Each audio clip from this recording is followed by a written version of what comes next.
but adjusting for the tax reversal, the number is pretty much in line with estimates at 5130 versus a base of 3726 crores.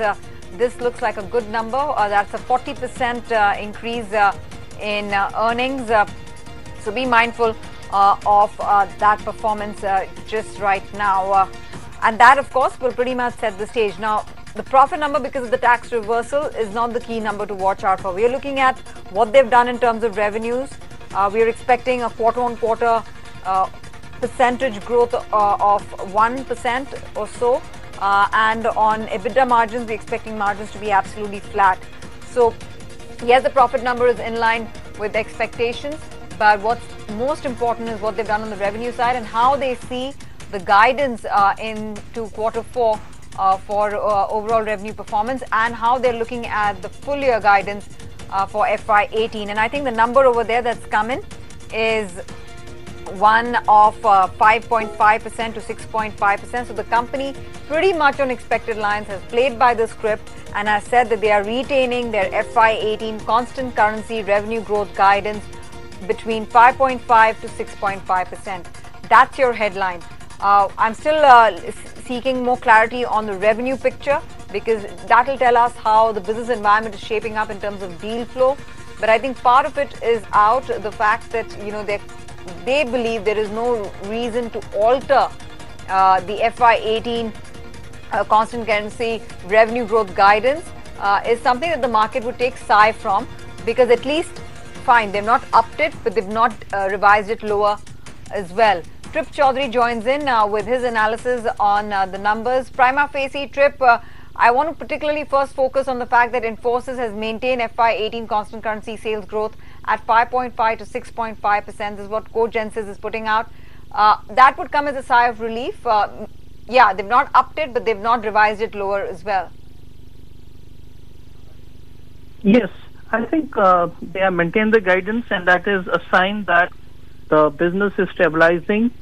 Actually, I thought they may increase it because the IT environment in USA is improving. The IT spend is improving. So I think this is they can achieve the guidance they have given, because the macro conditions are gradually improving.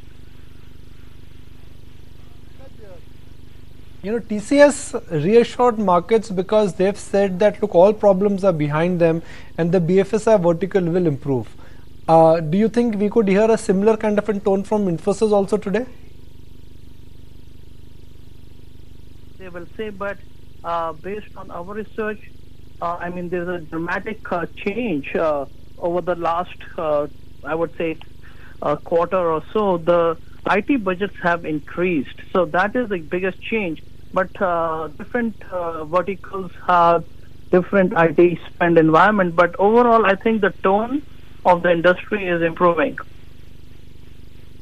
Gaurang, if the tone of the industry is improving, why is Infosys still sticking to their broad guidance? Are they playing it safe? Are they playing it easy? Do you think they don't want to take chances now where, earlier they had given a guidance and then they were forced to cut back their guidance 2 times in the last 2 years? Nikunj, is that question for me, Nikunj? Right, Gaurang, that question is for you.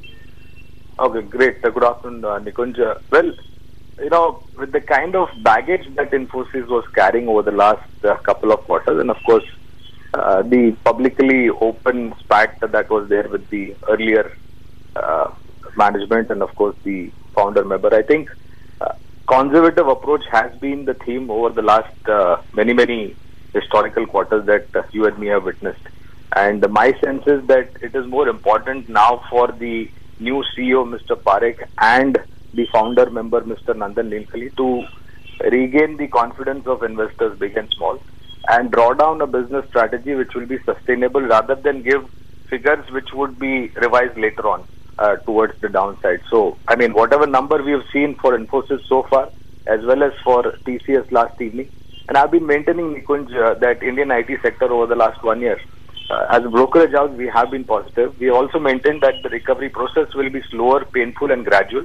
But it's not like that you have to write them off completely in case if you have a long-term investment idea. As a disclosure, since I've taken the names, it's prudent on my part to give the disclosure. On Infosys and TCS, we have remained positive and we still remain positive.